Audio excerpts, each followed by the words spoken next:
The following program is rated GE. It is suitable for general family viewing.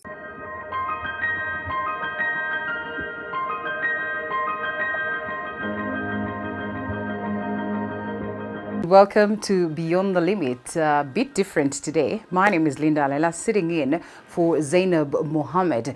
And I am somewhere in Parklands right here in Nairobi, making myself comfortable in the home of one Salome Nyakio. Salome Nyakio has quite an incredible story that, despite the fact that she got into an accident and, an accident that got her into a wheelchair, she has embraced that and says that this is basically her life. And, nothing has stopped her from achieving what any woman would want to achieve. And so we sit with her this time and just get to hear her story as you also engage with us. Karibu sana. Let's get to welcome her, or better yet, let her welcome us officially into her heaven. How are you?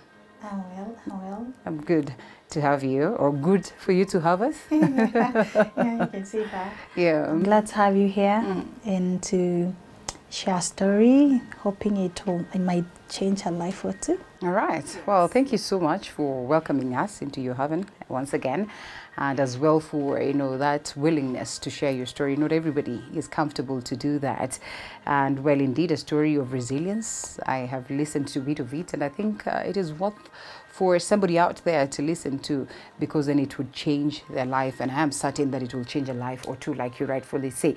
So, Salome, just who is Salome? Let's begin there. Wow, that's vast. That's vast. That's like going into an interview and you're told, tell us about yourself. Well, like you said, my name is Salome Nyakio. I was raised in Kangemi. I'm a wheelchair user. Well, I've been a wheelchair user for the last 23 years of my life. For the last 2 years of my life. Are you 22 years old? No, I wish I was. Oh. I am older than that? Yes. I'm saying I've been a wheelchair user. I've been using this wheelchair for the last 22 to 23 years. So that means you were not born using No. wheelchair. I wasn't born as a disabled person. Yeah, I acquired it somewhere in life. Yeah. So that's the story that we are coming for today. So what happened and when? In 2001, I was somewhere in Nakuru in one of my grandma's place, and I fell in a quarry. You know the way people live in quarries uncovered? Yeah. I fell in one of those, and I fell on my back and hit a rock. And that's how I acquired a spinal cord injury. Yes. Well, it's been a journey. It's been a journey of a lot of pain, a lot of denial, but here we are. How old were you? I was 14. We're not trying to count you. No, you can do it. You were 14. I was 14. So that means you were at an age where you understand what having natural mobility means, moving around and all that. Yes. I was coming to know who I was. I was in my teen years. I don't know what did 14 years old know. I don't remember. But at this point, you're in class 8, maybe past class 8. Form 1. You're ready for Form 1. Yes. You suddenly know what life is. Yes, I suddenly know the difference between walking and not walking. And I can tell you, it was so difficult. I couldn't see any life without walking. I couldn't see anything. After I fell, I was taken to hospital, and I was there for close to 2 years. And all those 2 years, there was not at any point it dawned into me that was it. I'm not going to walk again. Oh, so you're in hospital with the hope that, you fell down, I'm you're sick. I'm here to be treated. Once I get back on my feet, I go home. Right. Unfortunately, I was sent home without walking. So at what point did you realize that actually this is it? It took a long time. Yeah. It took a long time. Way after the hospital. I went home, sat on a chair for a few years. That's when it's when I had time to myself, when everyone would leave, my siblings would go to school, and my grandma would go look for for work, and I'll be left there alone. I had a lot of time to think. There was nothing else to do apart from think. So this is it. You now have moved from Kangemi, you said? Yeah, and now Kangemi. Officially to Nakuru? Or No, your grandma used to stay with you? I fell in Nakuru. In Nakuru, yes. Yes, I had gone to visit. Yeah. So I had my accident there. Then I was taken to hospital there, and I was transferred. Yeah, a few days later, I was transferred to Kenyatta Hospital. It's in Kenyatta Hospital where I spent those close to 2 years. Okay.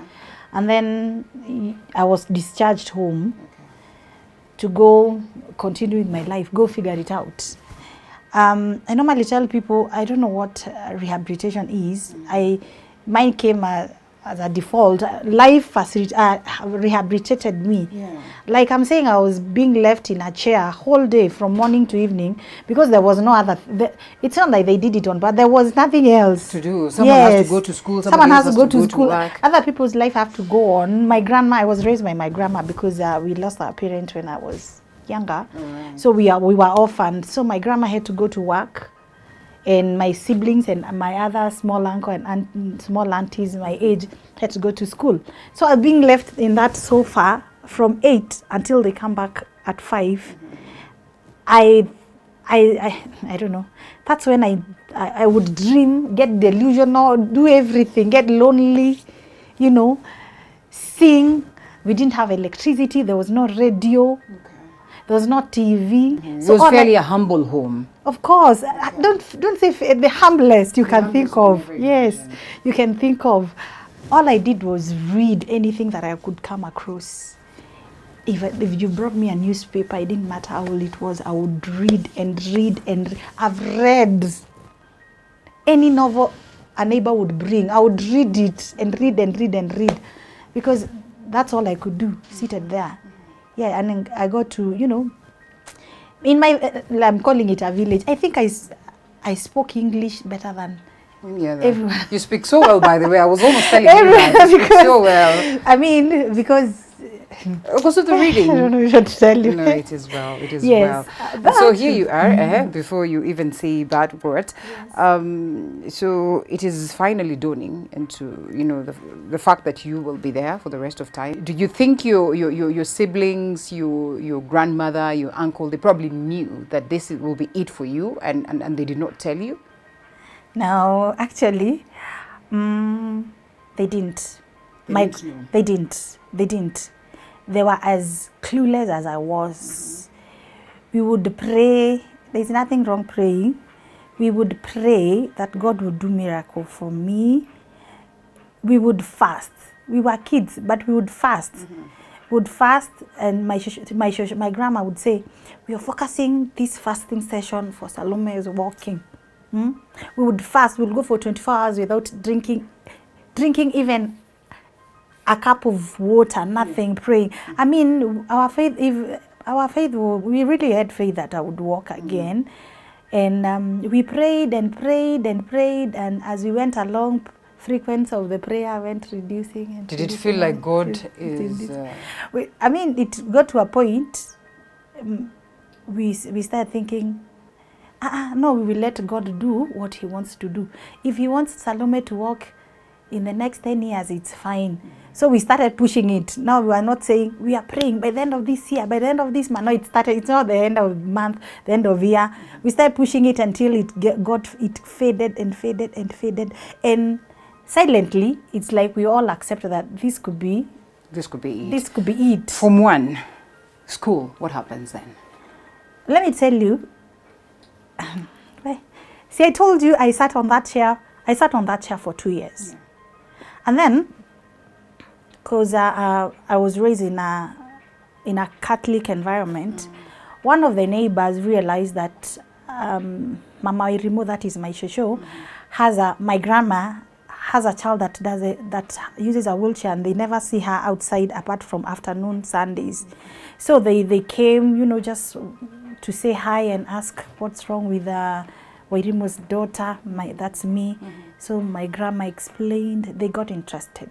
So they went to talk to the parish representative, the nuns and the priest, and they arranged, and every Thursday they would come and do a short mass, Catholic mass for me. And it's from there that every time they come, I keep on telling them, I wish I can just go to school. And then they would look at me, and one day sister told me, Salome, you know, it's not everything we want we get. But we get. Yes, and I was like, yeah.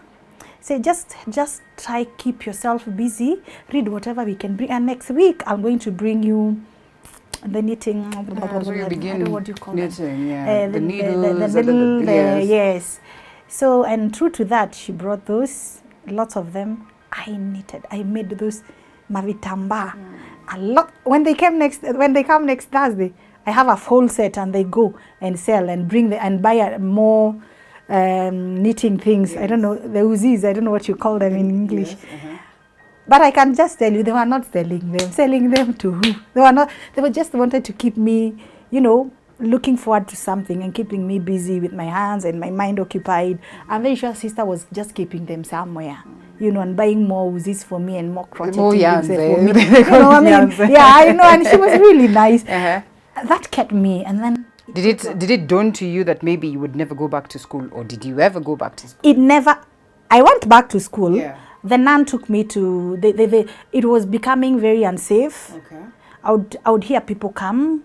At some point, my grandma would lock the house when she's leaving, because it became very insecure for me. A teenage girl left at home vulnerable. It became very bad. So sister was like, what can we do for her? So she went, talked to some other nun somewhere, and came and talked to grandma and say, maybe we should take Salome to other place where she will be sitting with other kids with other kids. Her kind. Ouch. Yes. Let's hold it at that. It doesn't sound right, but it's a reality of life. But remember, this is beyond the limit. So beyond that space, what are these kids doing? What did Salome do? I'm sure it's an interesting story that you'd want to listen to some more. But how about we take a short break and then we come back to that.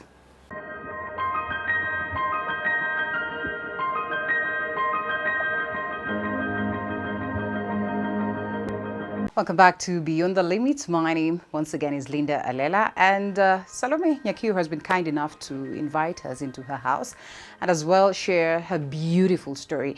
You might want to say it is not a beautiful story, but I look at it as a beautiful story because look at Salome today. So Salome, you were taken to this space or this school where people of your kind? It wasn't a school, it was a children's home. Okay.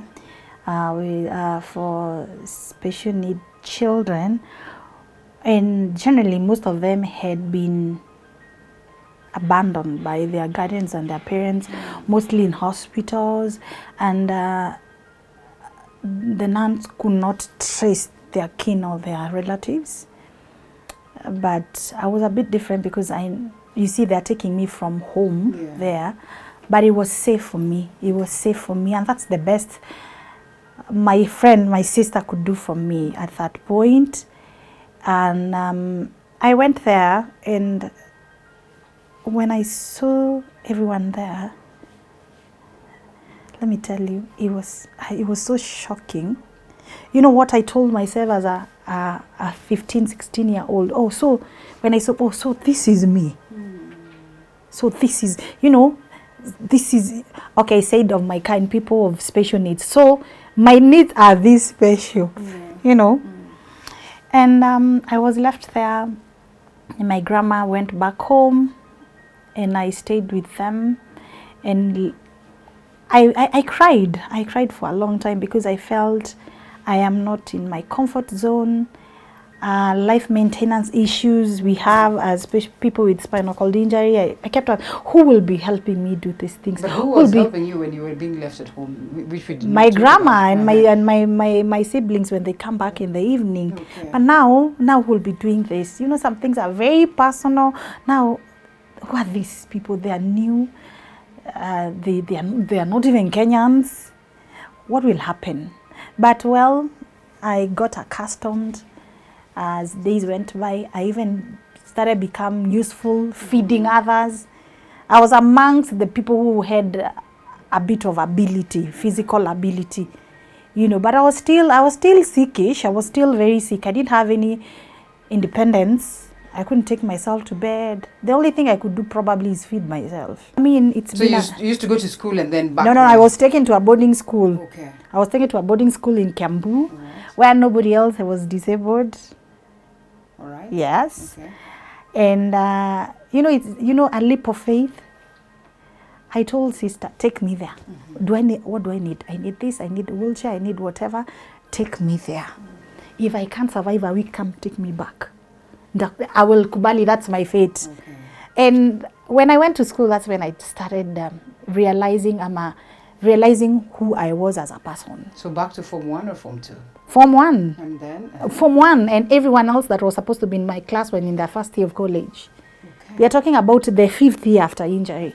So I went to high school when I was almost 18. Yes, okay. Almost 18. Of course, I didn't tell everybody I was almost 18. I mean, and thankfully you have such a beautiful face. So it was tough. I can say it was tough to look after myself. But then your attitude and your mentality and what the energy what we say energy that you let out. Yes, to others may draw people or repel them. Yeah. So I was lucky enough that I didn't repel people. I didn't repel other students. I would get help from both boys and girls. And there were 4 years of learning. Okay. Learning. There were beautiful 4 years. And then you cleared high school. There were beautiful 4 years. I cleared high school. I was top of my class. I was top of my class right from Form 1. Okay. Because what else do I have to do in school anyway? What else, really? What else? Wow. Yeah, it's a second chance at life God had given me. And remember those 2 years I sat at home and thought and read. Reading books kind of open up your mind and you grow faster, gives you maturity. Right. I think by the time I was going to Form 1, I was mature to know what I wanted to do in life at that age, yes. How many babies?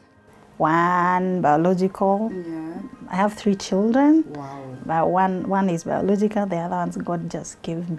Wow, that's beautiful. They've gone to school, yeah? They've gone to school, yes. They're all boys. All boys. Yes. So you're Mama Boys. I'm Mama Boys, and I'm going to get married to another big one. So the attention is amazing. Yes. You should get a girl because this hair, this beautiful hair, cannot just go. Cannot just. As though you read my mind, because my next question would have been navigating all through this, life, school, education, home, and all that.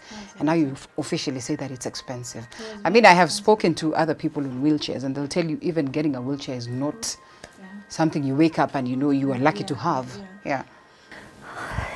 My undergraduate because I've gone to others. My first year was the hardest part. Was the hardest time of my life. Those 4 years were hard. They were hard. Firstly, they were made hard by lack of money.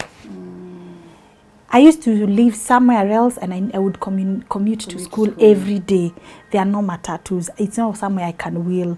So I would rely on well-wishers to pay my fare, my taxi every day to school and back. And school fees was too much. I would rely on merit-based scholarship in school, sponsorship whenever I could get them. I had to keep my grades up so that I can get scholarship on grades. Right. It was hard. And then, something else people with spinal cord injury shy away from speaking about is you people just think I can't walk. Yes, I can't. You can see that. Yes. But there are other inside stories you people don't know. No. Once you have a spinal cord injury at specific level, like my level, it affects your washroom, bathroom issues, your bowel and bladder control, those things. The way you lose your mobility, you lose those functions too. But your body, you still continue living, so you need to get management patterns. And sometimes they're expensive. For example, people don't want to talk about catheters. People with spinal cord don't want to talk about catheters. I don't know, understand. It's reality. Yes. You need to speak about them. Yes. They are different styles. Yeah. We are all different. We might have the same spinal cord injury levels, but we are all different depending on your rehabilitation and how life has treated you. Some people use adult diapers, others use catheters, others use catheter in a different way. Right. All these things are very expensive. And for me to be able to go to class, I needed to get one of those things. You hear even my grandpa, for me to get the first school fees, he had to do a rambi. Wow. So clearly you're not coming from a background where you can afford this. You have to talk to the priest and the nuns I would school. You know, Catholic University is full of those. You have to talk to them. Sometimes you have to expose yourself, tell them I have this problem, I need help, I need money. Someone buys you for example, one packet of diaper that takes you for a week, and then. But thankfully here you are. And then, let me tell you, I tell people I would go to class. You know, it's story we are giving. You go to class seated there, and I would sit in front because some people will be tall. I had to sit right here, the very first one on. So you could see. Yes, I could see, and and I'm seated there, and we have this is my fourth class. You know, it's a 3 hour. Yeah. Probably it's 3, and I'm seated there, and you'd get into that hall. And you don't know the difference between that hall and the toilet because the stench of urine is everywhere, and I'm conscious of it. You can tell that. Yes, and I know it's me. You can even sometimes it even flows down, and my friends would know. I think most of people knew.